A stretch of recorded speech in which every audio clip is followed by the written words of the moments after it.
بسم اللہ الرحمن الرحیم رب اشرح لی صدری ویسر لی امری واحلل عقدۃ من لسانی یفقهوا قولی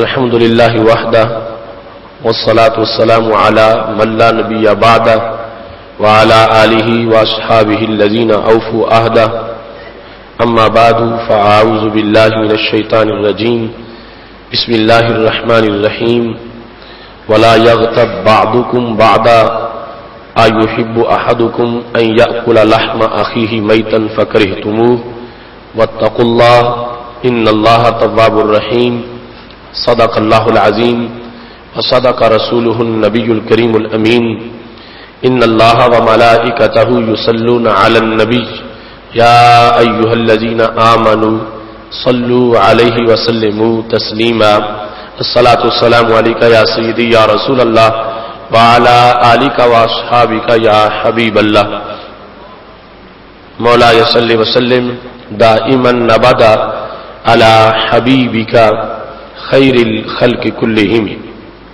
منزہ عن شریک فی محاسنہ فجوہر الحسن فیہ غیر منقاسم یا اکرم الخلق مالی من الوذ به سواک عند حلول الحادث العممی رب صل وسلم دائما ابدا علی حبیبک خیر الخلق كلهم اللہ تبارک و تعالی جل جلالہ وعم نوالہ واتم برہانہ وعظم شانہ کی حمد و ثنا اور حضور پر نور شافع یوم النشور دستگیر جہاں غم گسار زمان سید سروران حامی بے قسام قائد المرسلین خاتم النبیین احمد مجتبی جناب محمد مصطفیٰ صلی اللہ علیہ وآلہ واصحابہ وبارک وسلم کے دربار گوہر بار میں ہدیہ درود و سلام عرض کرنے کے بعد وارثان منبر و محراب ارباب فکر و دانش نہایت ہی معزز و محتشم حضرات و خواتین سامعین و ناظرین رب ذوالجلال کے فضل اور توفیق سے ادارہ صراط مستقیم پاکستان کے زیر اہتمام ہم سب کو 15ویں سالانہ فہم دین کورس میں شرکت کی سعادت حاصل ہو رہی ہے۔ آج ہماری گفتگو کا موضوع ہے غیبت اور حسد روح کی بیماریاں۔ میری دعا ہے رب ذوالجلال ہم سب کو ان بیماریوں سے محفوظ رکھے اور خالق کائنات جل جلالہ ہمارے جسم اور ہمارے روح کو تمام علائشوں سے محفوظ رکھے۔ خالق کائنات جل جلالہ نے چونکہ حضرت انسان کو کائنات میں اپنی نیابت اور خلافت عطا فرمائی ہے اور رب ذوالجلال نے انسان کو اپنی صورت پہ پیدا فرمایا ہے اور اپنی بہت سی صفات کا مظہر بنایا ہے۔ اس واسطے خالق کائنات کو یہ پسند ہے کہ انسان کا ظاہر بھی بیماریوں سے محفوظ ہو اور انسان کا باطن بھی بیماریوں سے محفوظ ہو۔ ظاہر کی بہت سی بیماریاں اور ان کے علاج کا سلسلہ یہ قرآن مجید برہان رشید اور حدیث نبوی صلی اللہ علیہ وسلم کا موضوع ہے اور اس سلسلہ میں سینکڑوں نصوص موجود ہیں۔ اسلام ظاہر کو بھی تندرست دیکھنا چاہتا ہے اور بندہ مومن کے باطن کو بھی ہر بیماری سے بالکل شفا یاب دیکھنا چاہتا ہے۔ ظاہر کی بیماریوں کے مقابلہ میں باطن کی بیماریاں زیادہ خطرناک ہیں۔ ظاہر کی بیماریوں سے انسان کا جسم کمزور ہوتا ہے اور باطن کی بیماریوں سے نور ایمان مدھم پڑ جاتا ہے اور پھر خطرہ ہوتا ہے کہ کہیں وہ نور ایمان ختم نہ ہو جائے۔ اس واسطے شریعت مطہرہ نے باطن کی بیماریوں کو دور کرنے کے لیے خصوصی توجہ دی ہے۔ باطن کی بیماریوں میں غیبت اور حسد کفر کے بعد یہ سر فہرست بیماریاں ہیں جو انسان کے لیے بہت زیادہ خطرناک ثابت ہوتی ہیں اور جس سے انسان کے نور ایمان کو فرق پڑتا ہے، دنیا میں اور آخرت میں اسے بہت سے خساروں کا سامنا کرنا پڑتا ہے۔ غیبت کا لفظ عربی زبان کا لفظ ہے، اور غیبت یہ ہے ذکر مساوی الانسان فی غیباتہ وہی فی ہے، کسی انسان کی برائیاں اس کی عدم موجودگی میں بیان کرنا، وہ سارے عیب جو کہ حقیقت میں اس میں موجود ہیں لیکن اس کے پاس موجود نہ ہوتے ہوئے ان عیوب کا تذکرہ کرنا، اس کو غیبت کہا جاتا ہے۔ شریعت مطہرہ میں 3 جدا جدا درجات ہیں اس بیماری کے اور مختلف نام ہیں۔ غیبت اور ہے، بہتان اور ہے، اور شتم جس کا معنی گالی ہوتا ہے یہ اور ہے۔ تینوں میں ہی عیوب کا تذکرہ ہوتا ہے، لیکن آگے فرق ہے۔ غیبت یہ ہے کہ جس کا عیب بیان کیا جا رہا ہے وہ بزم میں موجود نہیں ہے اور وہ عیب واقعی اس میں موجود ہے، اس کی ذات میں وہ عیب حقیقت میں ہے، یہ بولنے والا جھوٹ نہیں بول رہا، لیکن یہ جب بیان کر رہا ہے تو وہ بندہ سامنے موجود نہیں ہے، اس کی عدم موجودگی میں عیب کو بیان کرنا جو واقعی اس میں موجود ہو، اس کو غیبت کہا جاتا ہے۔ اور کسی کی عدم موجودگی میں ایسی چیز اس کی طرف منسوب کرنا جس سے اس کی ذات پاک ہے اور اس میں وہ عیب موجود نہیں ہے، یہ صورتحال بہتان کہلاتی ہے کہ کسی کے بارے میں ایسی بات کرنا جو خلاف واقعہ ہے، حقیقت میں وہ عیب اس میں موجود نہیں، وہ شخص وہاں پہ موجود نہیں ہے اور اس میں نہ پائے جانے والی خامی اس کی طرف منسوب کرنا، اس کو شریعت مطہرہ میں بہتان سے تعبیر کیا جاتا ہے۔ شتم گالی یہ ہے کہ کسی بندے کے عیوب کو اس کے سامنے اس انداز میں بیان کرنا کہ جس سے مقصد اصلاح نہیں ہے بلکہ اس کے مقام و مرتبہ کو پست کرنا ہے۔ اگر اصلاح کی پیش نظر کسی کو کوئی سمجھاتا ہے اور الفاظ مناسب اور محتاط ہیں، وہ اس سے جدا چیز ہے، لیکن عیب اور خامیوں کے بیان کی عبارت اور گفتگو جس وقت کہ وہ بندہ غیب نہیں موجود ہے، اس کی عیوب پر پردہ نہ ڈالنا اور اس کی عیوب کو عیاں کرنا، اس کو شتم اور گالی سے تعبیر کیا جاتا ہے۔ خالق کائنات جل جلالہ نے قرآن مجید برہان رشید میں اس سلسلہ میں کو جو نصاب عطا کیا ہے تو رب ذوالجلال کا سورہ حجرات میں یہ فرمان ہے، فرمایا وَلَا يَغْتَبْ بَعْضُكُمْ بَعْضًا، تم میں سے بعض کی غیبت نہ کرے۔ یعنی رب ذوالجلال نے جہاں شراب نوشی کو حرام کیا، بدکاری کو حرام کیا اور نہج کے صیغے نازل فرمائے، اسی انداز میں رب ذوالجلال نے حرمت کے الفاظ کے ساتھ اور نہج کے الفاظ اور صیغے کے ساتھ فرمایا کہ تم میں کسی کے لیے جائز نہیں، حرام ہے اس کے لیے کہ وہ ایک دوسرے کی غیبت کرے۔ فَأَيُحِبُّ أَحَدُكُمْ أَن يَأْكُلَ لَحْمَ أَخِيهِ مَيْتًا، تم میں سے کیا کوئی یہ پسند کرتا ہے کہ وہ اپنے مردار بھائی کا گوشت کھائے؟ یعنی پہلے منع کے لفظ بولے اور پھر جس قدر یہ چیز حرام ہے اس کی حرمت کی مثال بیان کی۔ تم میں کوئی ایسا ہے کہ جو گوشت کھائے ان یأکل لحم اخیہ، اپنے بھائی کا، اور پھر کیسا بھائی؟ میتن، جو فوت ہو چکا ہے۔ تو تم میں کوئی ایسا ہے کہ جو اپنے فوت شدہ بھائی کا گوشت کھائے؟ استفہام انکاری ہے، یعنی تم میں کوئی بھی یہ پسند نہیں کرتا۔ تو اللہ فرماتا ہے جب یہ تمہیں ناپسند ہے کہ تم اپنے مردار بھائی کا، فوت شدہ بھائی کا گوشت کھانا پسند نہیں کرتے، فَكَرِهْتُمُوهُ، تو پھر غیبت سے بھی بچ کے رہو۔ جیسا وہ ناپسند ہے اتنا ہی غیبت کو بھی ناپسند کرنا چاہیے، کیونکہ اگر غیبت ہوگی تو یہ ایک فعل اس کے مترادف فعل ہے، اس کے مساوی فعل ہے کہ تم اپنے فوت شدہ بھائی کا گوشت کھا رہے ہو۔ تو یہ چونکہ مثال جب کسی حکم کی اصل حقیقت بندے کے سامنے نکھر کے نہ آ رہی ہو تو اسے آئینہ دکھانے کے لیے مثال دی جاتی ہے۔ تو یہ جب رب ذوالجلال نے کہا کہ غیبت بہت بڑا جرم ہے اور اس جرم کے جو پہلو تھے ان کو اجاگر کرنے کے لیے پھر اللہ نے مثال دی کہ جس طرح بھائی کا گوشت کھانا اور بالخصوص اس کے فوت ہو جانے کے بعد اس کو تم ہر لحاظ سے ناپسند کرتے ہو، تمہاری طبیعت اس بات کی اجازت نہیں دیتی، تو جیسے وہ تمہاری طبیعت کا تقاضا ہے تو ایسے یہ میری شریعت کا تقاضا ہے کہ تم اس عمل کو اتنا ہی برا سمجھو جتنا وہ عمل برا ہے کہ بھائی کا گوشت اس کے فوت ہو جانے کے بعد کھایا جائے۔ رب ذوالجلال فرماتا واتقوا اللہ، اللہ سے ڈرو، ان اللہ تواب الرحیم، بے شک رب ذوالجلال رجوع برحمت فرماتا ہے ان لوگوں پر جو توبہ کرتے ہیں، یعنی ان کی توبہ کو قبول کرتا ہے اور خالق کائنات رحم فرماتا ہے۔ مطلب یہ ماضی میں جو کچھ ہو چکا، اب یہ آیت کا نزول ہو گیا تو یہ کہا گیا امت مسلمہ کے اولین لوگ جو مستحق تھے کہ اس کے اتر جانے کے بعد اب کسی لحاظ سے اس کی خلاف ورزی نہیں ہونی چاہیے اور اپنے آپ کو غیبت سے بچا کے رکھنا چاہیے۔ سیدنا ابو ہریرہ رضی اللہ تعالیٰ عنہ روایت کرتے ہیں کہ رسول اللہ صلی اللہ علیہ وسلم نے ارشاد فرمایا، صحیح مسلم شریف میں حدیث شریف موجود ہے، صحابہ سے پوچھا اتدرون مل غیبہ، صحابہ جانتے ہو غیبت کسے کہتے ہیں؟ غیبت کیا ہوتی ہے؟ جس کو اللہ نے حرام کیا ہے وہ غیبت کیا چیز ہے؟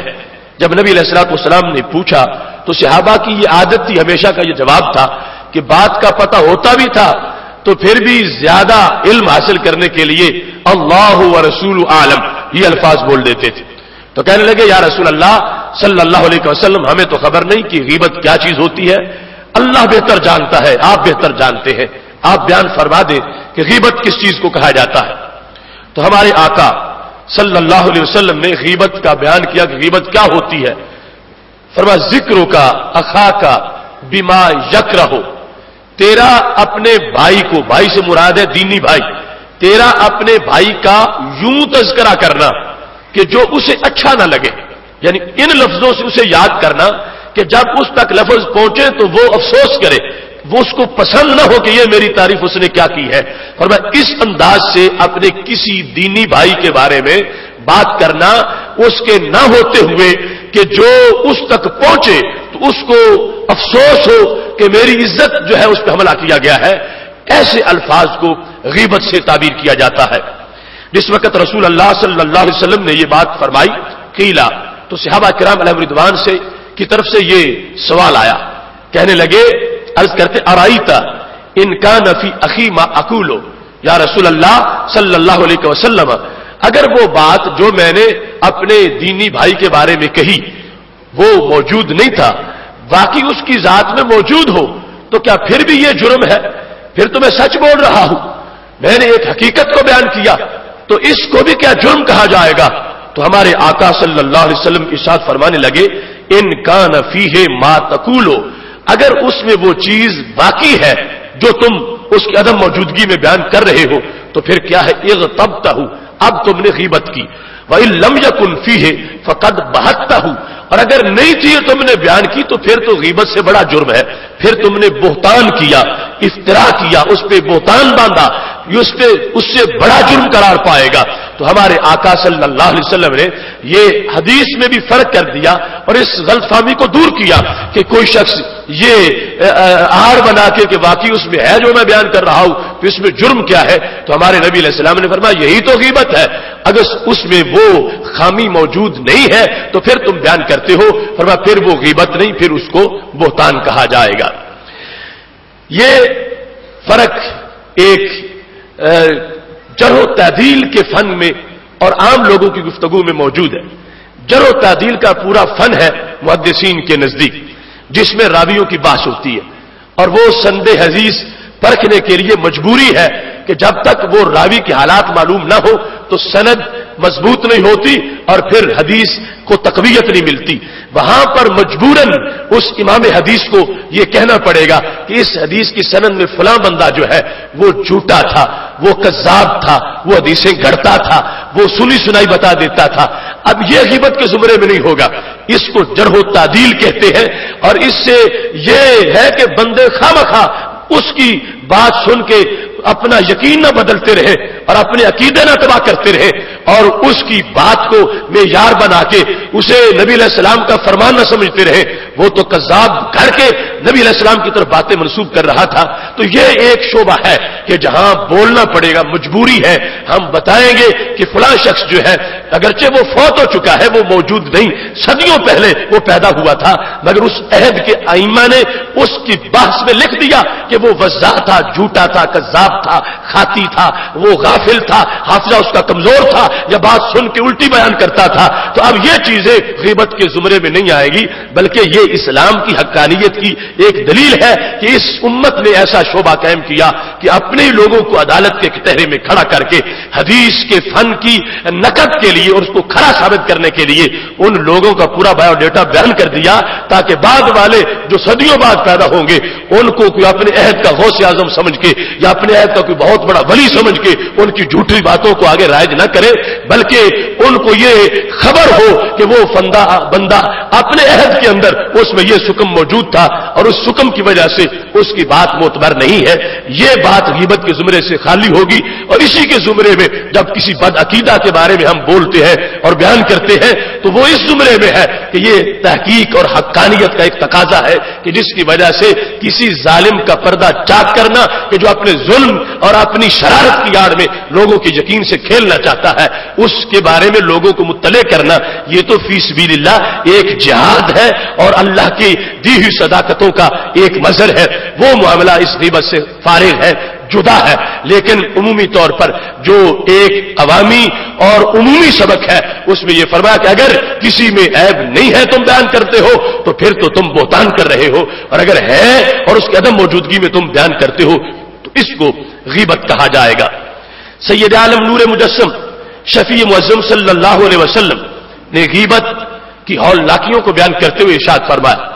صحیح بخاری شریف میں موجود ہے، مر رسول اللہ صلی اللہ علیہ وسلم بقبرین فقال يعذبان وما يعذبان فی کبیر.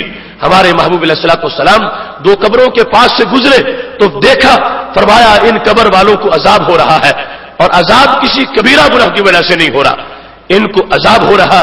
یہ نگاہ نبوت ہے.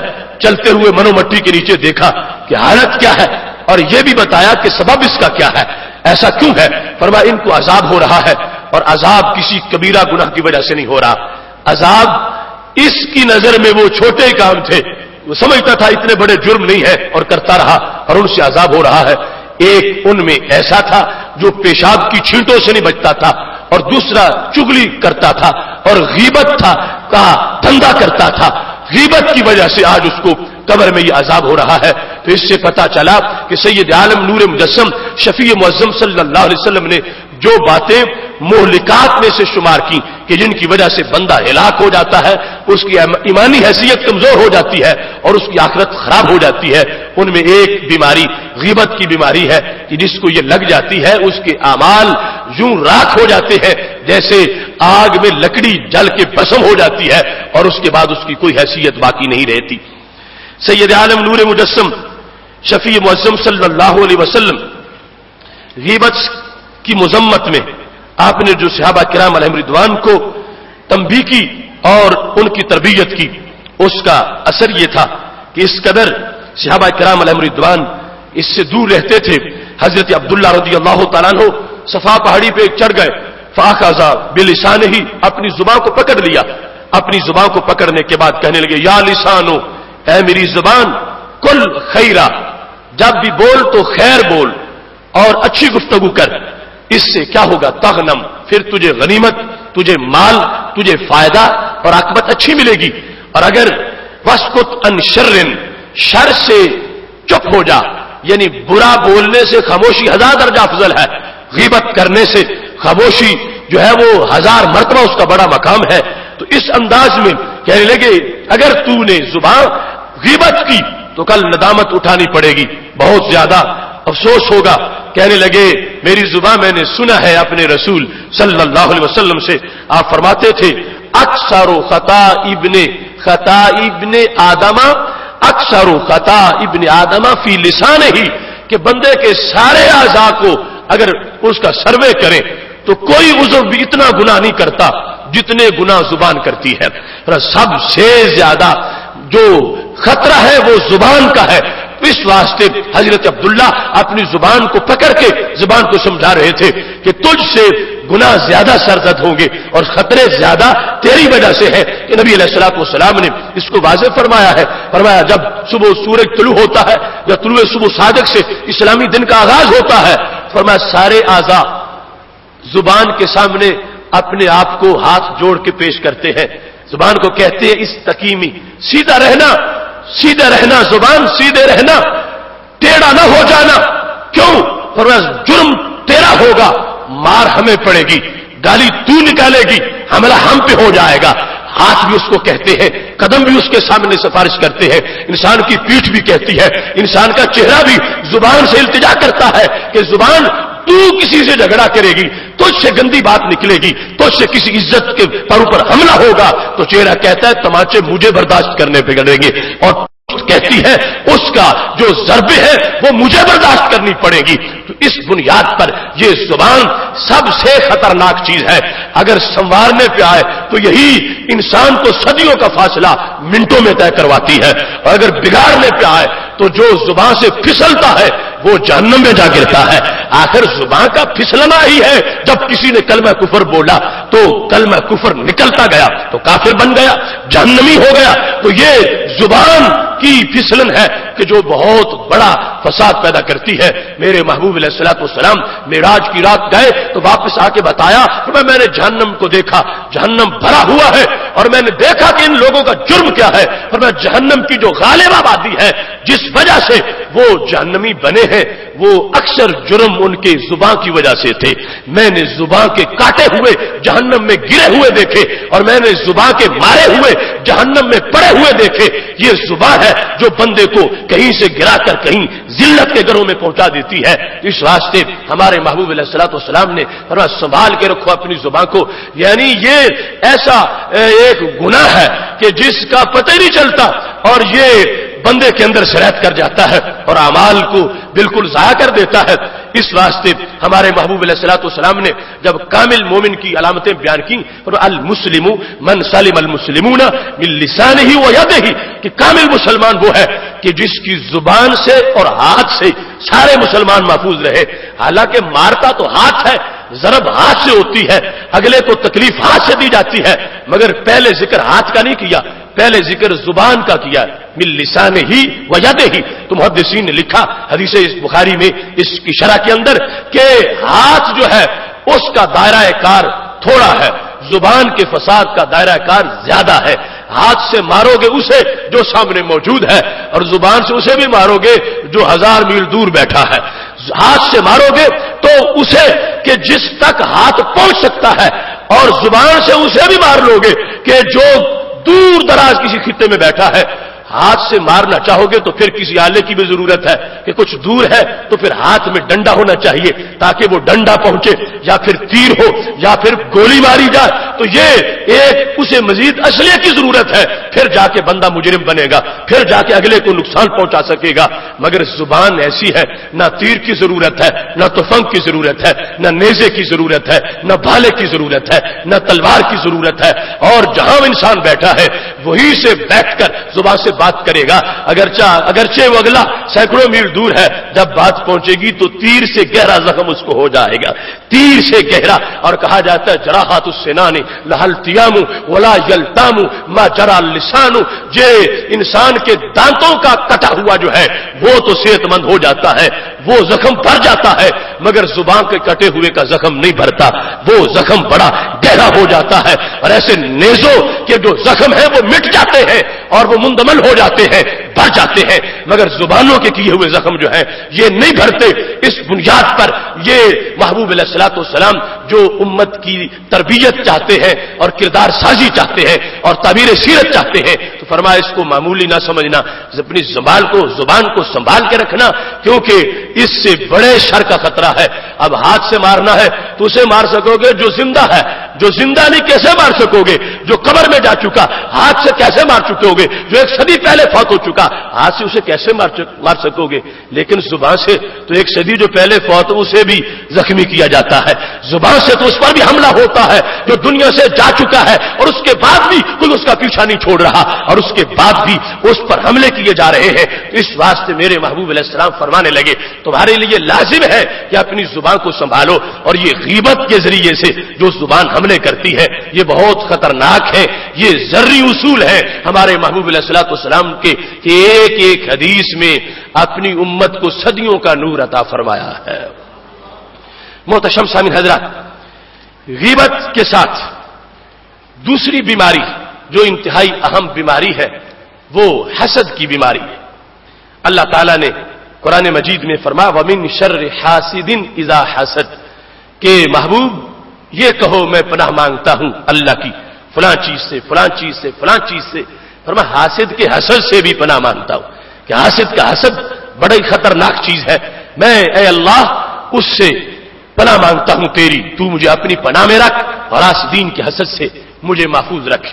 سید عالم نور مجسم شفیع معظم صلی اللہ علیہ وسلم کی تعلیمات سے حسد کی جو تعریف ہمارے صوفیاء نے محققین نے اخذ کی، ان میں بالخصوص حضرت میر سید شریف سند جرجانی رحمۃ اللہ علیہ انہوں نے حسد کی تعریف اپنی کتاب التعریفات میں یوں کی، کہتے الحسد تمنی زوال نعمت المحسود الی الحاسد، حسد یہ ہے کہ جس کا حسد کیا جا رہا اس کو محسود کہتے ہیں۔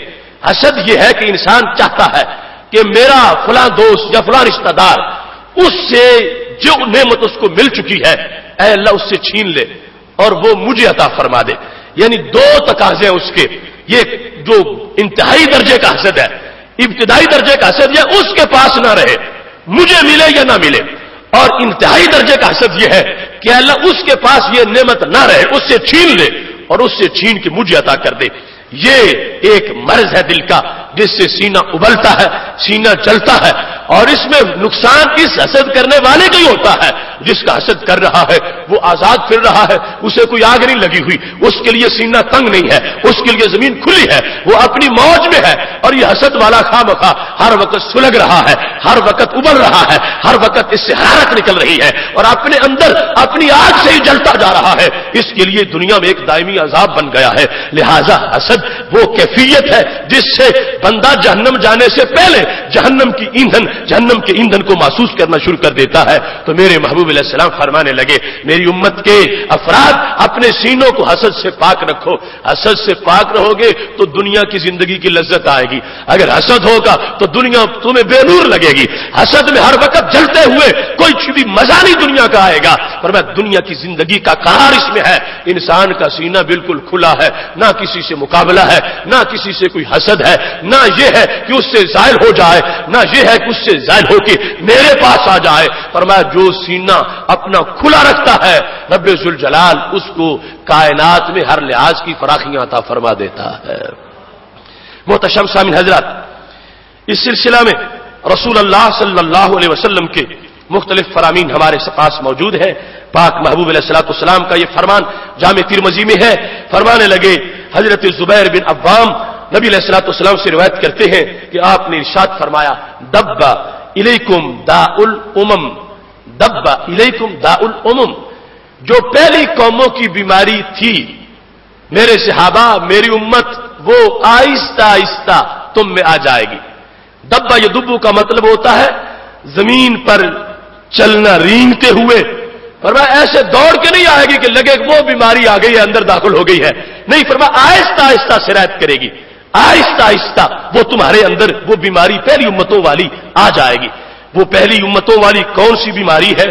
فرمایا الحسد والبغضاء، حسد والی بیماری، بغض والی بیماری، یہ پہلی امتوں کی خطرناک بیماری پہلی امتوں میں تھی، اور پھر آہستہ آہستہ یہ چلتی چلتی رینگتی غیر مری طور پر غیر محسوس طریقے سے یہ تمہارے اندر میری امت یہ آ جائے گی۔ اور فرمایا ہی الحالقہ، یہ تو مونڈ دینے والی ہے، یہ لفظ بولتے ہو نا کہ میں نے سر کا حلق کرایا، حج کیا تو حلق کرایا، عمرہ کیا تو حلق کرایا، یہ جو حلق کا لفظ ہے اس کا معنی ہوتا ہے بال مونڈ دینا، یعنی وہ پھر سارے کا سارا ان کا وجود بدن سے ختم کر دیا جاتا ہے. تھوڑے تھوڑے کاٹے تو اس کو قصر کہتے ہیں, پورے اتارے تو اس کو حلق کہتے ہیں. فرمایا ایک بیماری آہستہ آہستہ آ جائے گی, اور وہ کیا ہے؟ فرمایا ہی الحالقہ, وہ مونڈ دینے والی ہے, عزتیں ختم کر دے گی, وہ وقار ختم کر دے گی. میری امت تمہارا روب ختم کر دے گی, وہ بالکل مونڈ کے تمہاری ٹنڈ بنا دے گی, اور تمہاری حیثیت جو ہے اس بہت ہلکی ہو جائے گی. جب ہمارے محبوب علیہ الصلوۃ والسلام نے لفظ حالقہ بولا, اب عربی زبان تھی, صحابہ عربی تھے, سمجھ رہے تھے کہ حالقہ کا معنی ہوتا ہے مونڈ دینے والی اور بال اتار دینے والی. جس وقت نبی علیہ الصلوۃ والسلام نے یہ لفظ بولے تو آپ نے فوراً اگلا جملہ بولا, فرمایا ولا اقول تحلق الشعر, یہ نہ سمجھنا کہ ایسی بیماری ہے جو بال مونڈے گی. بال مونڈنے سے کیا ہوگا؟ اتنا کوئی نقصان نہیں ہے, وہ تو جز وقتی اگر کوئی اس کو سمجھتا ہے کہ میری زینت نہیں رہی. وہ فرمایا بال مونڈنے کی بات ہی نہیں ہے, لفظ حالقہ بول رہا ہوں کہ ایک چیز آ جائے گی جو مونڈ کے رکھ دے گی اور بال نہیں مونڈے گی. کیا چیز؟ کس چیز کا حلق کرے گی؟ لیکن تحلق الدین, تمہارے دین کا حلق کر دے گی. سر کے بالوں کو نہیں اتارے گی, دین کی لذت دور کرے گی. وہ چیز حالقہ ہے, وہ اس طرح پھیرے گی کس پر؟ تمہارے دین پر. دین تمہارا تم سے روٹ جائے گا, دین تم سے جدا ہو جائے گا. جیسے وہ بال جدا ہوتے ہیں حلق کے ساتھ, سر سے جدا ہو جاتے ہیں کہ حلق ہو گیا ہے. فرمایا جو حالقہ میں بیان کر رہا ہوں اس سے بالوں کے حلق والی چیز مراد نہیں ہے, اس سے دین کے حلق والی, کہ دین کو وہ بندے سے زائد دور کر دے گی. بندہ کہیں ہوگا, اس کا دین روٹ کے کہیں چلا جائے گا. فرمایا والذی نفسی بیدہ, میرے محبوب علیہ السلام کہنے لگے مجھے اس رب کی قسم ہے جس کے قبضہ قدرت میں میری جان ہے, لا تدخلوا الجنت حتی تؤمنوا, تم جنت میں نہیں جا سکو گے یہاں تک کہ ایمان نہ لے آؤ. جنت جانے کے لیے ایمان ضروری ہے. ولا تؤمنوا حتی تحابوا, اور اس وقت تک ایمان نہیں ہو سکتا جب تک آپس میں خدا کے لیے تم پیار نہیں کرتے. جنت کے لیے ایمان ضروری ہے, ایمان کے لیے آپس میں خدائی پیار ضروری ہے, نہ خونی رشتہ نہ اور کوئی تعلق. اس کے باوجود محض خدا کے لیے اپنوں پرایوں سب سے محبت. فرمایا یہ ایمان کی بقا کے لیے یہ چیز ضروری ہے. اور پھر فرمایا افلا انبئکم, میں تمہیں بتاؤں کہ یہ محبتیں کیسے بڑھتی ہیں, محبتیں کیسے پھیلتی ہیں. فرمانے لگے افشوا السلام بینکم, فرمایا آپس میں السلام علیکم ورحمۃ اللہ وبرکاتہ یہ کہا کرو, محبت بڑھے گی, محبت پھلے گی, محبت پھولے گی, ایمان مضبوط ہوگا. ایمان مضبوط ہوا تو جنت جانے کا راستہ ہموار ہو جائے گا. سید عالم نور مجسم شفیع معظم صلی اللہ علیہ وسلم ارشاد فرماتے ہیں, ابن ماجہ شریف میں یہ حدیث شریف موجود ہے, حضرت عبداللہ بن عمر رضی اللہ تعالیٰ عنہ اس کے راوی ہے کہ محبوب علیہ الصلوۃ والسلام سے کہا گیا ای الناس افضل, سب سے بہترین انسان کون ہے؟ اب یہ سینکڑوں حدیثیں ایسی ہیں کہ جس میں پوچھا گیا سب سے بہترین انسان کون ہے, اور اس کے جواب مختلف ہے. کسی کو کوئی بہترین بتایا, کسی کو کوئی بہترین بتایا. تو یہ نہیں کہ نبی علیہ السلام کو یاد نہیں رہا کہ کسی کو کہا فلاں سب سے اچھا ہے جو قرآن پڑھے پڑھائے, کسی کو فلاں سب سے اچھا ہے جو نماز پنجگانہ وقت پہ ادا کرے. نہیں پتا ہے, لیکن میرے محبوب علیہ السلام کی نگاہ کا کمال یہ ہے کہ پوچھنے والے کے دل کو دیکھ کے بتاتے ہیں. جو کمی ہو وہ اس کے سامنے نامزد کرتے ہیں, اس کے لیے جو اس کے لحاظ سے بہتر چیز ہے وہ بتا دیتے ہیں. اب اس مقام پر جب پوچھا گیا کہ سب سے بہترین ای الناس افضل, سب سے افضل انسان کون ہے, اب آپ کے نزدیک بھی اس کے کئی جواب ہو سکتے ہیں. کہو گے جو بہت بڑا حاجی ہے جس نے زیادہ حج کیے, نہیں جو بہت بڑا نمازی ہے تہجد گزار ہے وہ سب سے افضل ہے. پھر کہو گے نہیں جو سب زیادہ زکات دیتا ہے وہ سب سے افضل ہے. پھر کہو گے نہیں جو قاری قرآن ہے وہ سب سے افضل ہے. پھر کہو گے نہیں جو دین کے علوم کی مہارت رکھتا ہے وہ سب سے افضل ہے. پھر کہو گے جو مقام ولایت پر فائز ہے وہ سب سے افضل ہے. مختلف جوابات ہو سکتے ہیں, مگر اس مقام پر میرے محبوب علیہ الصلوۃ والسلام سے جب پوچھا گیا سب سے افضل کون ہے, فرمایا کلو مخموم القلب وصدوق اللسان, فرمایا ہر وہ بندہ جس کے دل میں کسی سے حسد نہ ہو وہ سب سے اچھا انسان ہے. مخموم القلب, فرمایا جس کے دل میں کوئی آگ نہیں لگی ہوئی,